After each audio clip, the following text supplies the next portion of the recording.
What do I do when I'm broken? When I'm broken, I relish it. That's what I'm going to do.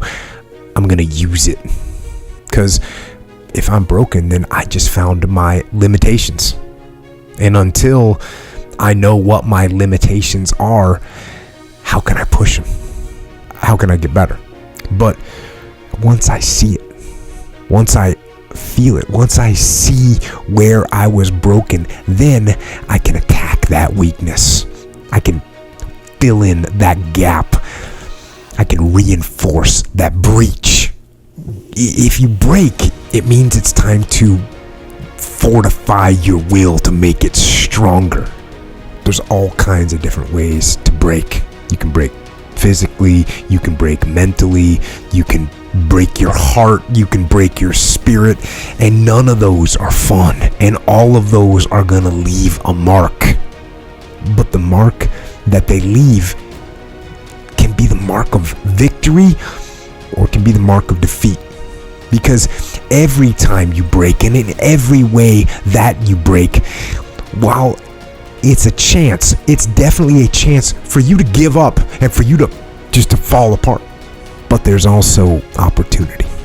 There's opportunity to get stronger and get smarter and get faster and get tougher and get more stable and get more resilient and get better.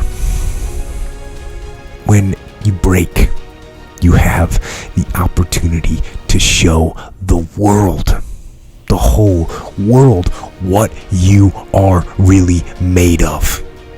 So if you break, the fight isn't over. In fact, if you break, the fight is just beginning. And as you crawl up and out of that dismal and wretched place, covered in blood and sweat and dirt and filth, as you rise above what you were, and as you take the form of who you are supposed to be, you will see that in the very act of standing up, in the very act of fighting on, you will become and you will remain unbroken. I'm not saying to put yourself down. I'm saying listen to the truth. And the truth isn't in the 20%. The truth is in this other part of your brain saying, look, man, you're wasting a bunch of percentage here. We have 80 more percent that we're not tapping into, because in this other 80% is suffering, pain, failure, self-doubt, darkness, and then a whole bunch of light. But to get to this light, you gotta go through all of this shit. So a lot of us know that. I can get over here, but over here, man, this is much better, because I gotta go through this journey that is not fun. This from 20 to 100%, this shit in between is not fun. So we decide to live over here. So everybody goes, how do you do that? You know exactly how to do that. You know exactly, it's not a magic trick. There's nothing I talk about in that book that's a magic trick. It's all back down to a very primitive mindset of we just have to do.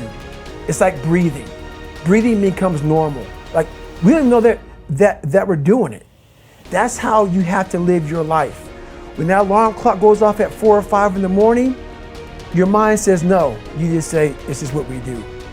It's what we do now.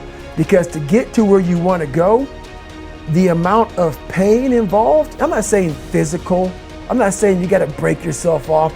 The amount of mental pain of how many times you're going to have to do something that you don't want to do to get to where you want to go is going to be, there's going to be more times you do something that you don't want to do than you are going to want to do it. And that's your new norm. So then it's like breathing. And then once you do this over and over and over again, it becomes like breathing. I don't want to live this lifestyle, but to get to the other side of this, I have to. So if you really want it, you realize what trying is and what trying is not.